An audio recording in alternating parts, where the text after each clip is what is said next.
past president of the National Speakers Association, the youngest to be inducted into the Speaker Hall of Fame. He's authored 8 books, done over 24 audio and video training sessions. He has 2,400 clients around the globe. Ladies and gentlemen, Mr. Mark Sanborn.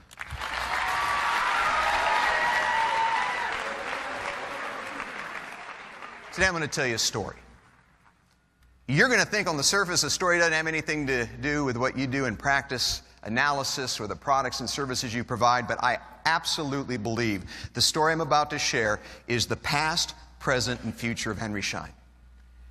1988, I was single and living alone. I bought my first house. I bought a house in an area of Denver called Washington Park.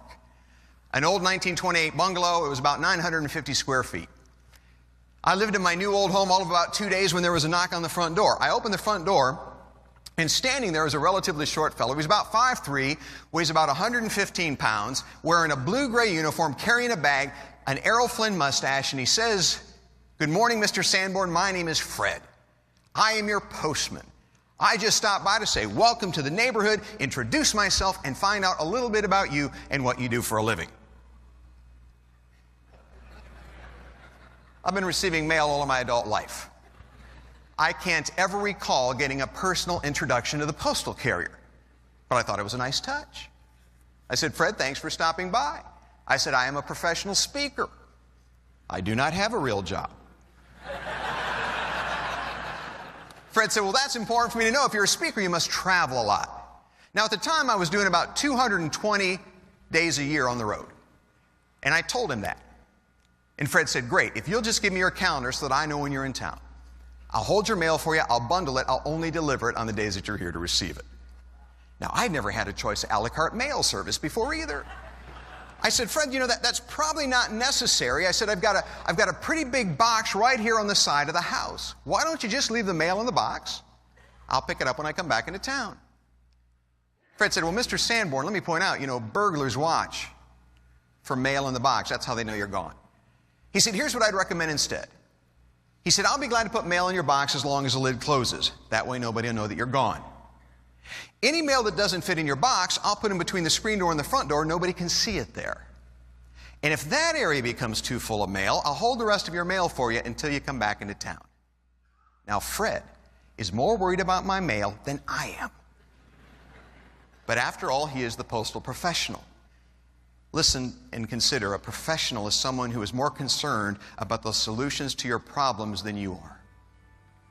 A professional educator is more concerned about your kids' learning than you are. A professional healthcare provider more worried about your health than you are. A professional here at Henry Schein more worried about the success of the dentist in his or her practice than they are. And the reason that's my definition of a professional is it creates what I call a no-brainer client. They never think about going somewhere else. They don't think about Patterson because they know you are more worried about their success than they are when it comes to their dental practice so they can provide dental care. So I agree with Fred.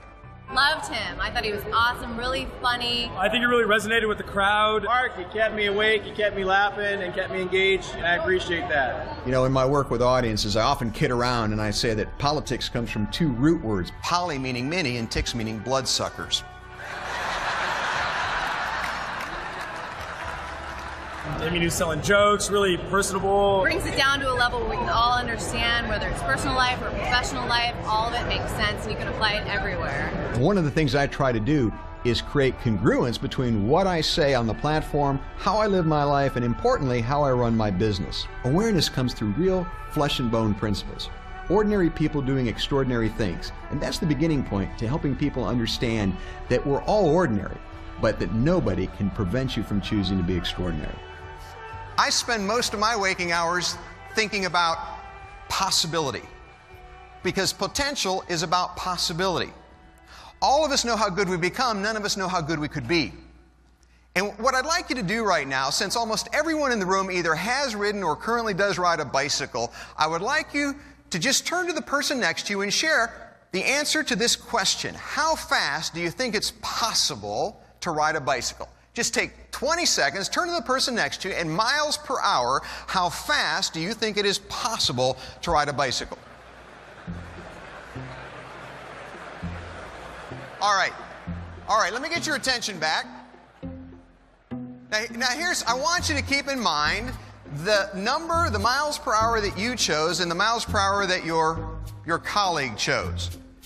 Because I'm not clairvoyant. I wish I was one of those people that could pick someone at random and say, this is the number you chose. I don't know what number you chose, but I know how you chose the number. You thought backwards. See, whenever somebody says what's possible, you think about what's probable. Whenever somebody says what's possible for next year's sales, you think about last year's sales. I mean, the dental profession grew at an annual compound rate of 4% a year until 2008. In 2008, it started to decline. It did not stabilize until 2011, and the most recent research is that this profession of dentistry will be flat for the next 10 years. Does that not represent a challenge to your customers and clients? That growth for them is going to be harder than ever before, and if it's hard for them to grow, you're going to have to help be that driver of growth. But even having said that, whenever you say to somebody what's possible, they think about what's probable. So if you've ridden a bicycle to a speed of 20 miles an hour, you might have doubled it and thought 40 miles an hour.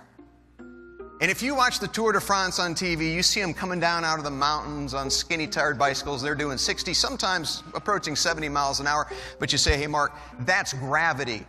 That's really not under their own power. So what's possible? 1985. Three-time retired U.S. Olympic athlete John Howard was at the Bonneville Salt Flats. It was July 20th, 1985, and John was there to answer the question, how fast can a human being ride a bicycle? Now, he was not riding your dad's Schwinn. He was riding a specially built bike. One turn of the pedals, one revolution of the crankshaft moved the bike about 110 feet. Severely geared bicycle. They monitored his heart rate, and at peak, he was sustaining a heart rate of 195 beats per minute. For many of us in the room, that would induce massive coronary. And he set a land speed record, and I want you to check your number against John's, because John rode a bike to a speed of 152.2 miles per hour. Anybody guess 152? By the way, if you'd guessed 152, regrettably you'd be wrong, because in 1996, a European achieved a speed of 166 miles an hour. We all know what is probable. None of us know what is possible. We don't know physiologically. We don't know psychologically. We don't know organizationally. And I don't care how big your imagination is. You can't begin to estimate the true potential, the true possibility that you have here at Henry Schein Dental. He hit really close to home on Henry Schein's value system. I thought it was fantastic. I think it's a story that probably hit home with a lot of people. You can probably customize it to any organization and have as just a big impact as it did for us. Because you see, I want to be integral. I study the company, I ask the right questions, but I think the real value add for me is that I make it easy for people to apply what I'm talking about. All of his Thread Factor book was very, again, applicable to Team Shine, what we do, how we should all run our business every day. I use the term actionable narrative. What that means is I tell stories that people can act on. An actionable speech gives people something they can do when they get back from the meeting or when they go back to work on Monday morning. And that's very important to my clients, so it's very important to me as a speaker to provide that tailoring. My call to action is this: love better. Love. See, my editor, Roger Scholl, made me take the word love out 9 times. When I wrote the Fred Factor, I used the word love 9 times. Roger said, take it out, we're going to use generosity of spirit. If you're ever reading the Fred Factor and you come to the phrase generosity of spirit, cross it out and write in love. Because that's the way I wrote the book. I said, all right, Roger, why do I have to take out the word love? And he said, and I quote, because love freaks out business people. You talk about love in a business book, they won't buy it. Love freaks out business people. Guess what? Roger was only half right. Love freaks everybody out. See, we think it's emotion or sentiment or sensuality or relationship, but I want to define love today. And I think Dave and Tim and Jimmy and Stanley will agree. Love is a commitment to treat people with dignity and respect, regardless of how you feel about them. It's a choice. I love my wife, and she loves me, but there are days, I guarantee you, she does not want to be married to me. And I probably don't feel like being married to her, but we stood up in front of God and a bunch of our friends, and we made a commitment to love, and we got past the idea that it was going to be fun and frolic all the time, and the commitment has sustained and deepened the emotion. I want you to love better.